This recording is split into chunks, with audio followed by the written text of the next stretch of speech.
Hi, everybody. Welcome to a new edition of Let's Talk About Education with Antonio Corrales. As you may know, I'm an educator, an entrepreneur, and a professor at the University of Houston Clear Lake. My main goal is to introduce you to pioneers in the field of education and to let you know about topics that you may not be aware of, but you may be interested in. Today, we have the honor to have with us Dr. Bryan Morgan, a seasoned higher ed faculty and administrator. Thank you so much for being with us today. Glad to be here. Absolutely. It's been a long, cold, lonely winter. Little darling, it feels like years since it's been here. Here comes the sun.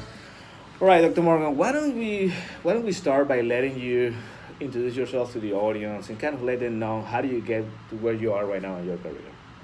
Well, I graduated from University of Houston Clear Lake in 1982 with an MBA, and that was on a Sunday evening. And that afternoon, I had noticed an ad in the paper for a faculty member at Lee College. So I had applied, got hired, and I was to teach what they called then in those days data processing and management. Okay. I did that for about 6.5 years, Okay. and then moved on to become a dean at a community college up in Longview, Washington. And when I got there, I had 3 departments: nursing, mechanical, and business. And got quite a bit of experience. It was a heavily unionized environment, so I learned about dealing with unions. The faculty were extremely strong, and I learned how to deal with faculty appropriately, I think. After 10 years, my wife let me come back to Texas, and I went to Galveston College, and there I was the Dean of Technical Education, I believe the title was. And I did that for 6 years, then moved on to Executive Director of Institutional Effectiveness, then Vice President of Institutional Effectiveness, then Vice President of Instruction, and Vice President of Administration and Finance. And this job came open as Director of Planning and Assessment here at UH Clear Lake. I always wanted to go to a university, so I moved here. And I've had the time of my life working with faculty like yourself. That is fantastic. That is fantastic, Dr. Morgan. Well, Dr. Morgan, I want us to talk a little bit about what does it take to become a successful administrator of the higher institution. As you and I know, there's a lot of misperceptions out there in regards to higher ed when you compare them to pre-K through 12 institutions. And so I would like you to start to clarifying a little bit, what does it take to be stable in those positions, especially because a lot of people think that in higher ed you're dealing with factors such as job security, that the professor, once they become tenure, they get into the comfort zone, and it may be difficult for administrators to basically get them on board on different policies or new initiatives. So I want you to talk to the audience a little bit of how do you get to where you are in your career that spend a lot of years in administration higher ed successfully. Well, it's probably best to talk about what it's going to take to be an effective administrator in higher education, and what I've found to be effective. First of all, I think it's really important that an administrator be honest and effective in everything they do. You have to be open and honest with the people you work with, and that's everybody from the faculty to senior administrators to other administrators. One thing I found to be very important is learn how to solve problems, not create them. Okay. A lot of administrators tend to make themselves their worst enemy, and they cause all kinds of problems that they or someone else has to clean up. So just be careful what you do. Okay. One of the problems I think in higher ed is a lot of administrators are not very decisive, and they take forever to make a decision. They don't know how to make a decision in some cases. And I've found that if you can be decisive, first by gathering all the facts, talk to other people, including the faculty, get their opinions, then make a good reasoned decision that you'll go a long way. One thing I think is really important is pick and choose your battles. Don't go chasing windmills. When I first became a dean, I had a faculty member come in and tell me this horror story about how he'd been wronged by another member of the faculty, and he went on and on and on. And a meeting that took about an hour. And when he left, I thought, my gosh, I've got to do something about this. Well, in starting to gather data, I was informed that, oh, no, that happened 25 years ago. And so I learned real quickly, sometimes the information you get is way out of date, it's not appropriate. Don't believe the first thing you hear, find out what the real facts are, and then you can deal with it. I chose not to deal with that problem because it just wasn't anything that I could deal with. Well, let me ask you this. Let me follow up on that. When we think about the higher ed, environment in terms of making decisions, what about the factor of buying in? The buy-in factor, because when for example, with pre-K through 12 institutions, you have a little more legal wiggle room in terms of making decisions, and the chain of command basically follow that track pretty easily. Yes, you have to respond to board members, and the buy-in factor is there, of course, but I think, correct me if I'm wrong, the buy-in factor when making decisions is bigger in the higher ed environment. Am I correct, or am I? Well, I think you're probably correct.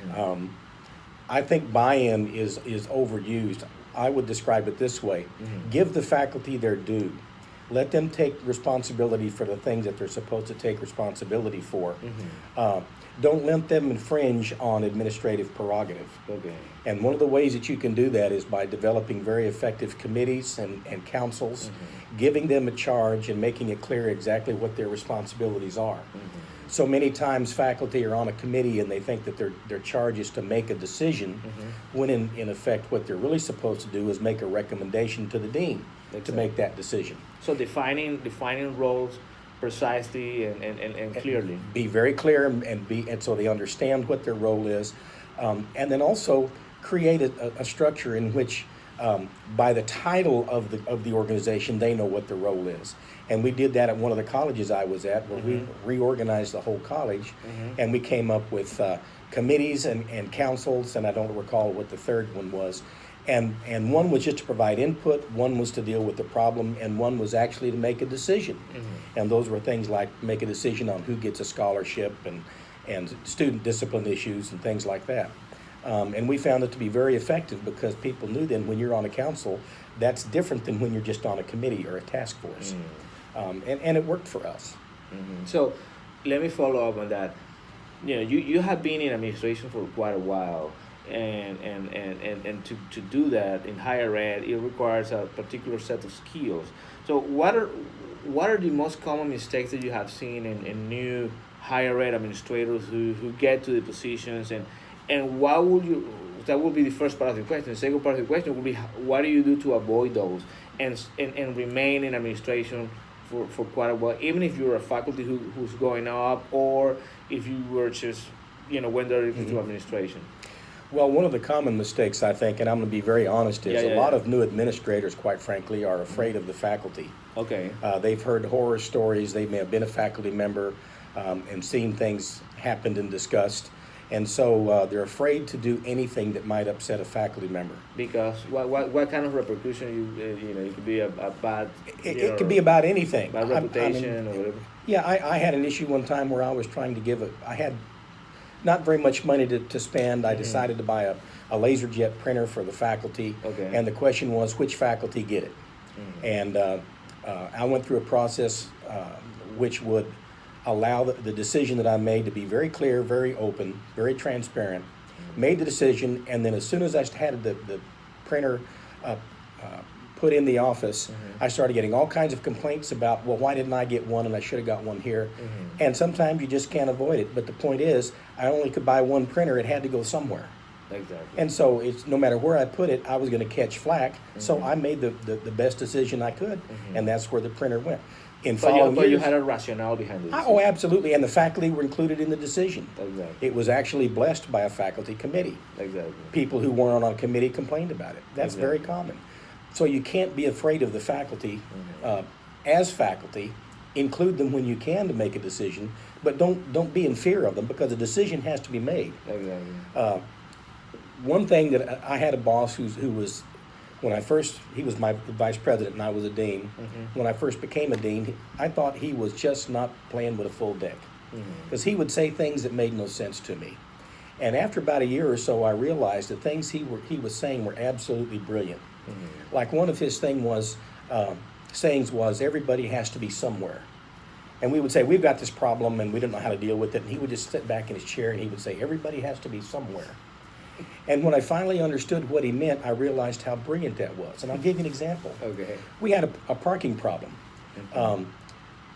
3 days a week, Monday, Wednesday, Friday, you couldn't park on campus anywhere from about 7:30 in the morning till 1 o'clock. There was no parking. And people were parking way down the street in business, in the mall, and walking. And Tuesday, Thursday, the parking lots were virtually empty. And it suddenly occurred to us, when he said that, maybe we need to schedule more of the core classes on Tuesday, Thursday, and not Monday, Wednesday, Friday. And we were just absolutely overlooking the obvious. And so sometimes you just have to really sit back and they call it thinking out of the box. I say, you're overlooking the obvious, don't. See what's out there and deal with it. One problem I think new administrators have is they think they have all the answers. And believe me, they don't. New administrators are exactly that. They're new in the job, they're unfamiliar with their surroundings, they may know some of the faculty, they may not know, but they don't know everything. And I think that's a big mistake. Do you think it's okay? Because one of the things that you hear in higher ed is that people have a lot of egos. So you think it's okay for a new faculty to say, I don't know, let me find out, or I don't have the answer to that particular question at this point, but I'm going to find out. I think those kinds of conversations are essential. And if you don't know the answer, you say, guys, I don't know, I'm going to have to go find out. Let me get an answer for that, or let me think about that and give you a good answer.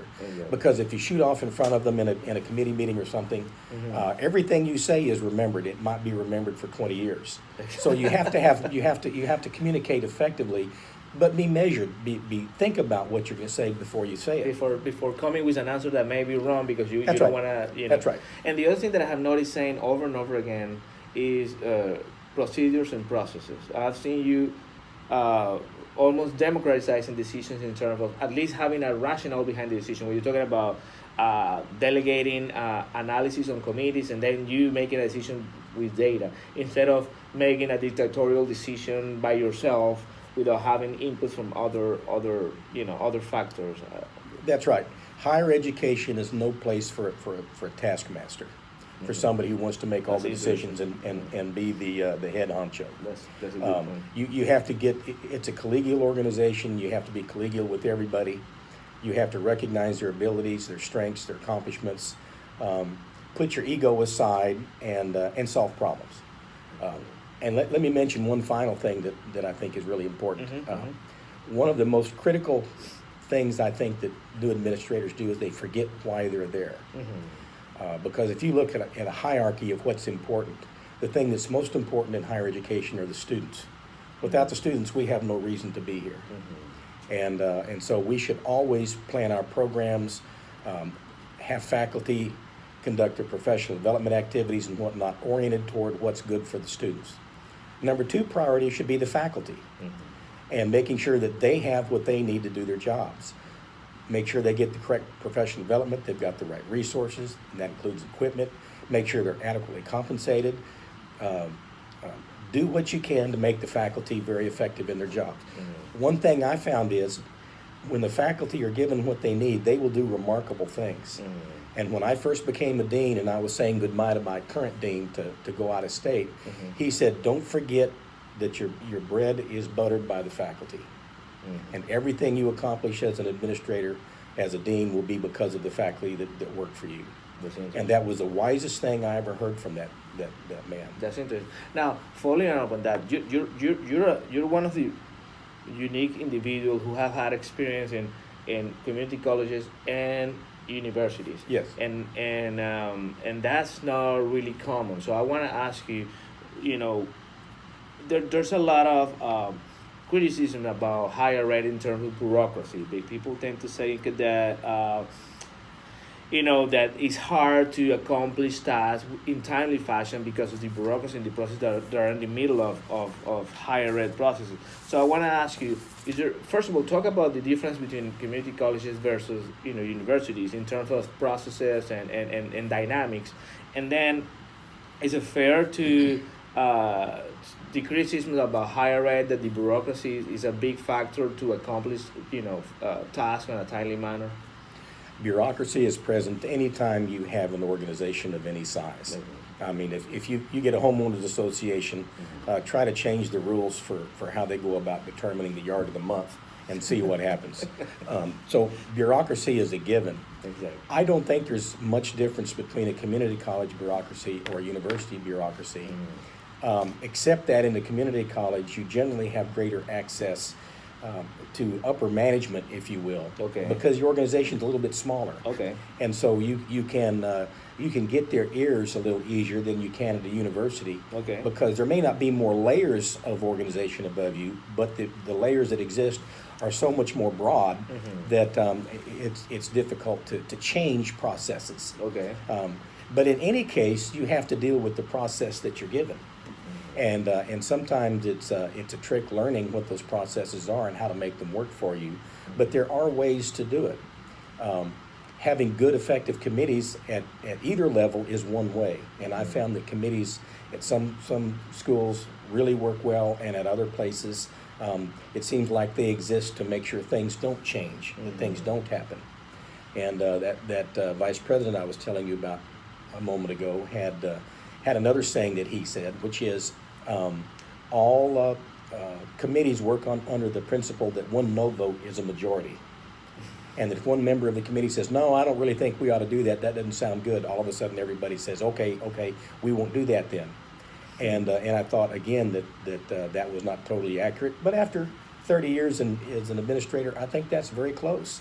People want to have a consensus. If somebody doesn't want to go along, then the whole process stops. So the trick is figuring out what those objections are going to be and deal with them ahead of time. Exactly. And that's no different in the community college or in a university. What about restrictions though, like legal restrictions, or when I know you were also in budget departments and head of budget departments, do you find significant difference between one another, or pretty much the same dynamics? And the dynamics are the same, but the source of funds are different. Okay. At a community college, at least in the state of Texas, more than half the funds that the college get are local funds from local taxes and whatnot. Okay. At the university, that's not true. Okay. Both types of institutions get grants and perhaps money from sports concessions and whatnot. But when the budgeting actually occurs, there's really not much difference, and the processes are generally the same. So from that side of it, I don't know that there's a lot to say, other than at the community college, it's a little bit wilder because you have to base your next year's budget on projected enrollment. Revenue. Well, enrollment certainly, but on projected tax revenue. Okay. And you don't know what those tax revenues are until the 1st of August, about the 1st of August, and the budget has to be approved by the 14th. Exactly. So you're making some wild guesses. And then finally you get the final figures sometime after the budget is in place. And what do you use projections from past years to do it? Well, you get information from the taxing districts, and they say this is what our projections are, but they're very frequently only just targets, and they're not exactly correct. So it's something you've got to deal with. It makes it a little bit more exciting. But the actual working with faculty and other administrators to develop a budget is about the same. Exactly, same principles. Now, you're kind of busy about it a little bit more, but I want you to expand a little bit in this topic. How to deal with extreme job security when you're in management and higher ed administration, especially from the faculty, to get things done? How do you deal with that factor effectively? Individuals, that regardless of their their effectiveness or their capacity to accomplish a task, they're still going to have their jobs.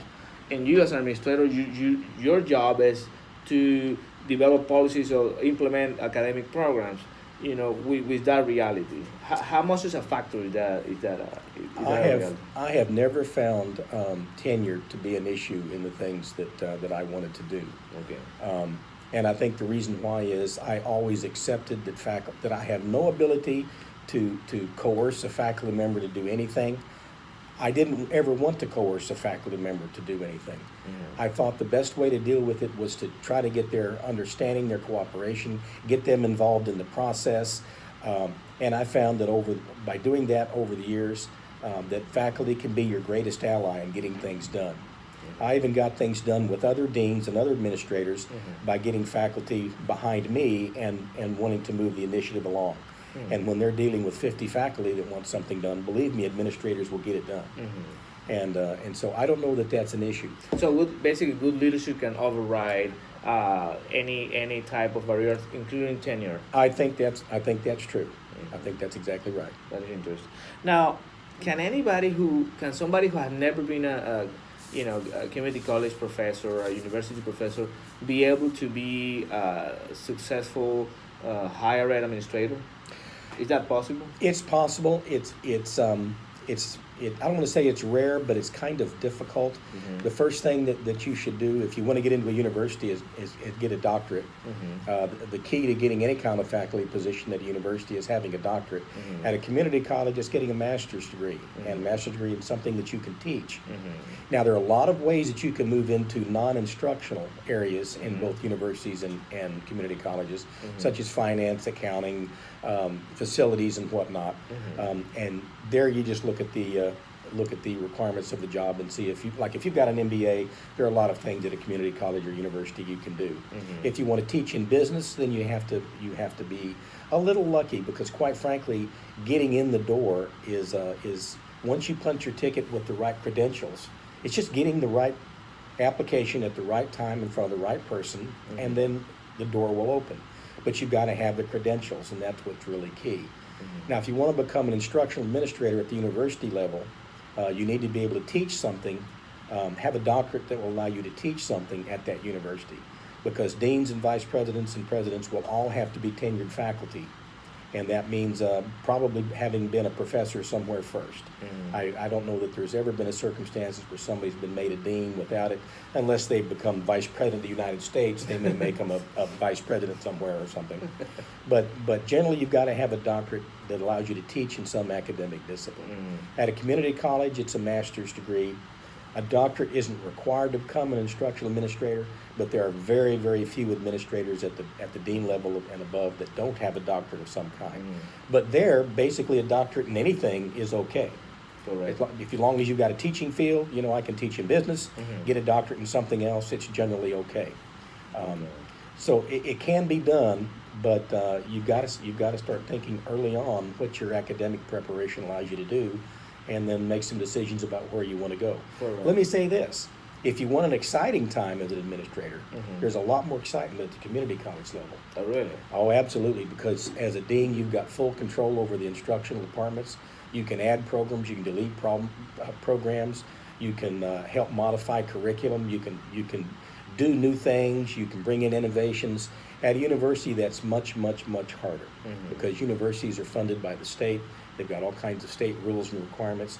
When the rules and requirements at a community college are in place, basically, if the board wants it done, it happens. Exactly. And so you can wheel and deal and get contracts going with business and industries a whole lot easier than you can at a university. Exactly. And so as an administrator, you feel like you've got a lot more accomplished at the end of the day. Interesting. Now, I don't want to get you off base, but before we go to the last question, I want to ask you, because you're a bank of stories about throughout your career, and so I wanted to ask you if you can share with us any story of a new administrator who have made mistakes, and you have seen making those mistakes, and you have thought, oh my God, this could be a good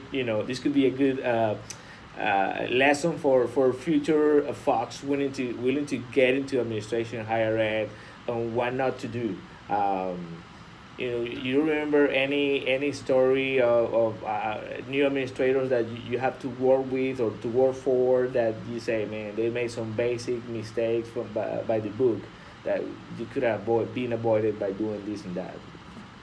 Well, there's probably several dozen. I know that. Yeah, I think what I'd rather do is tell you a story about something that worked well. Okay. Because I like it. I think that's a little bit more instructive. Okay. I once had, when I was the dean over a nursing program, I once had a nursing student that we had to remove from the program. Mm-hmm. He was passing bad meds in the hospital setting when he was on shift.